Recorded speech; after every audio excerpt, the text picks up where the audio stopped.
Good YouTube, Quinn Wade come to you with that instant basketball analysis the playground on YouTube exclusively on there forever.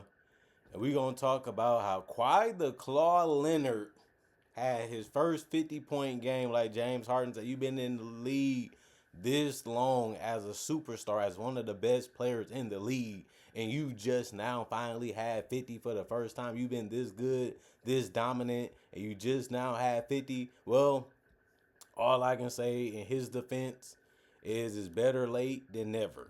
So now he can say he accomplished it. Now he can say he did it, but he also helped the team get a much needed win, and they won this game 112-99. Detroit 24-8, 11-6 on the road. Clippers 10-21, 6-8 at home. They played at home in this game. Clippers won the first quarter 33-20, 27-22 also in the second quarter. They won the third quarter 32-27. And the Pistons did make a run, but it was never close enough to where they could win it.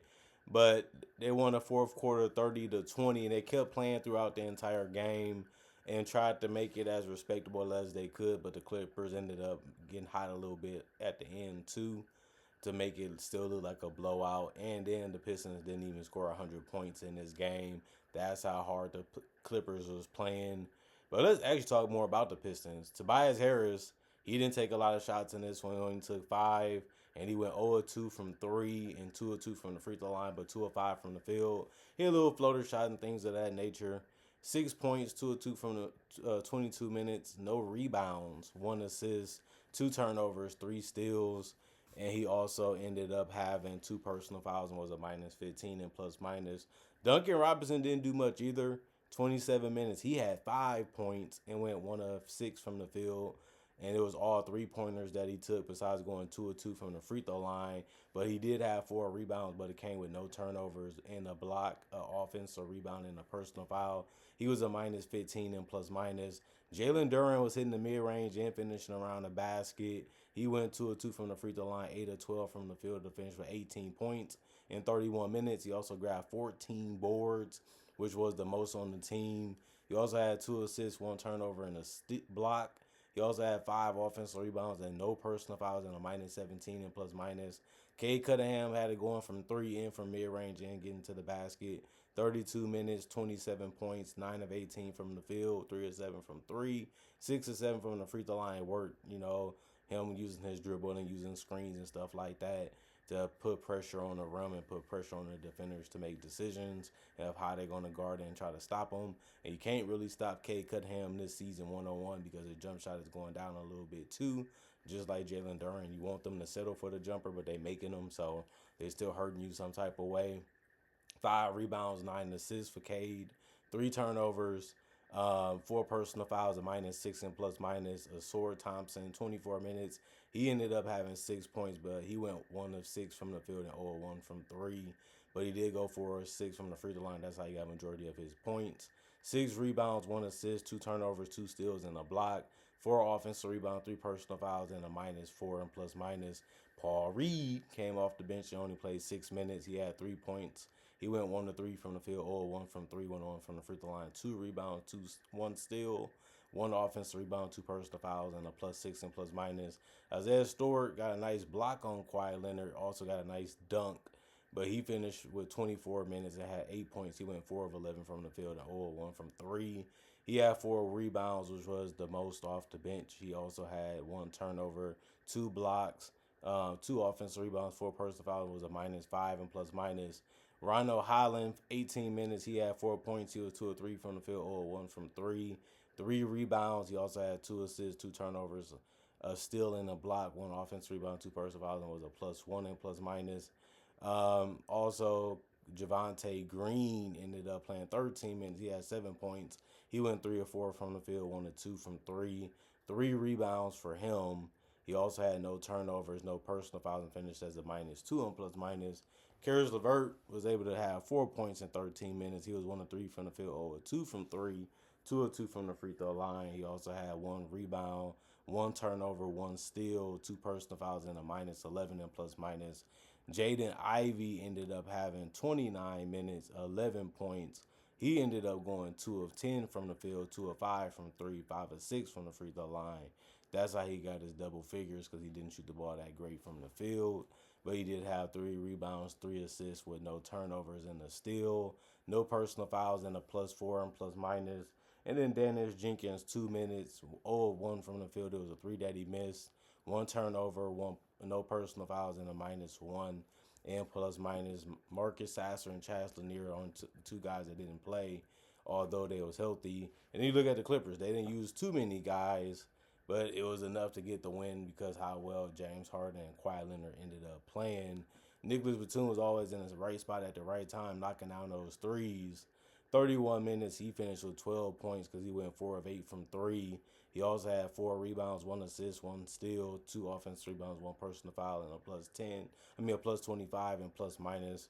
Kawhi the Claw Leonard, 39 minutes, 55 points, 17 of 26 from the field, 5 of 10 from three, 16 of 17 from the free throw line. He hasn't really missed any free throws this season, shooting about 98% for the season, and he continued shooting it great even in this game.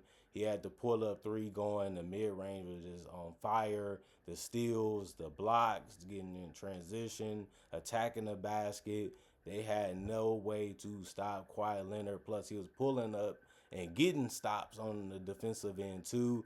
This looked like peak Kawhi Leonard when he was in Toronto or in his last couple of days or last couple years in San Antonio, where the offense and the defense was on the same level. 11 rebounds, so he had a double-double, 2 assists, 3 turnovers, 5 steals, 3 blocks, 1 offensive rebound, 2 personal fouls, and a +20 and plus minus. Brook Lopez didn't have the great game that he had the other day. 36 minutes, 7 points, 3 of 7 from the field, 1 of 4 from three, 7 rebounds. Everybody in the starting lineup had a rebounder more or assist or more in this game. He ended up having 2 assists, 2 turnovers, 2 steals, and a block, 2 offensive rebounds, 3 personal fouls, and a +13 and plus minus. Then James Aim Harden, 40 minutes. That was the most on the team. He ended up scoring 28 points and went 7 of 23 from the field, 3 of 9 from three. But he had a great offensive game because he went 11 of 11 from the free throw line. That really helped him out and stay ahead in this game, so they didn't even come close really to losing it. 4 rebounds, 7 assists, 3 turnovers. He also had 1 offensive rebound, 3 personal fouls, and a +10 and plus minus.